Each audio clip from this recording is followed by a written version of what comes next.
बच्चों बच्चों आज हम हिंदी भाषा के तीसरे पाठ हिमालय की बेटियां का अध्ययन करेंगे।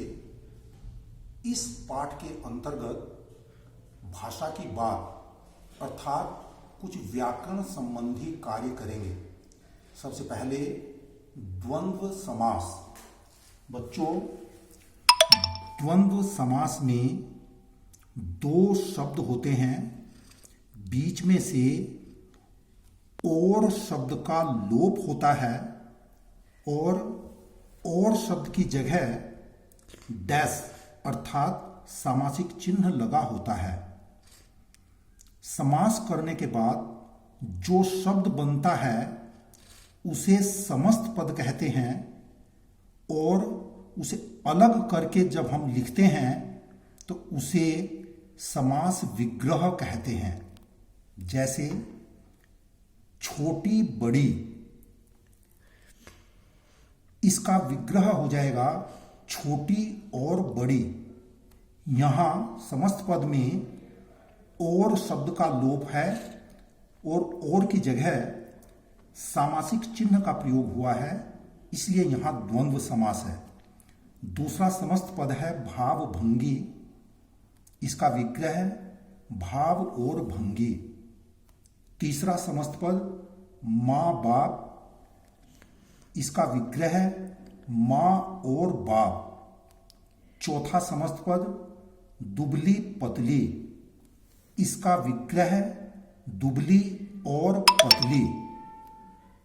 पांचवा समस्त पद उछलना कूदना, इसका विग्रह उछलना और कूदना। छठा समस्त पद राजा रानी, इसका विग्रह राजा और रानी। सातवां समस्त पद माँ दादी, विग्रह माँ और दादी। आठवां समस्त पद मौसी मामी, विग्रह मौसी और मामी। भाई बहन, भाई और बहन। पिता पुत्र, पिता और पुत्र। बच्चों, यहाँ सभी शब्दों में द्वंद्व समास है। ये सभी द्वंद्व समास के उदाहरण हैं। अब दूसरी एक्सरसाइज है ऐसे शब्दों की जिन्हें हम यदि उल्टा लिख दें तो उल्टा लिखने के बाद भी सार्थक शब्द बनता है। जैसे नदी, यदि हम इस शब्द को उल्टा लिखें तो दीन शब्द बनता है और इसका अर्थ होता है गरीब।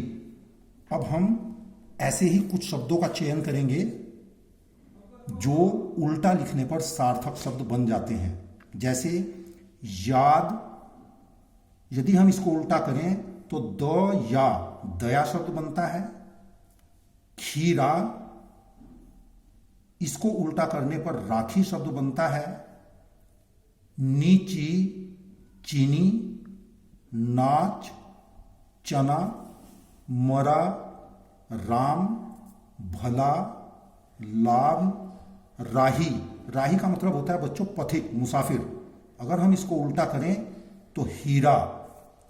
नशा, शान, मना, नाम, जरा, राज का मतलब रहस्य। मीन का अर्थ होता है बच्चों मछली, वो अगर हम इसको उल्टा करें तो नमी। प्यारे बच्चों, ये सारे शब्द इस प्रकार के हैं। यदि हमने इनको उल्टा करके लिखा है तो ये सार्थक शब्द बन गए हैं। आप इनका अभ्यास कीजिए। धन्यवाद।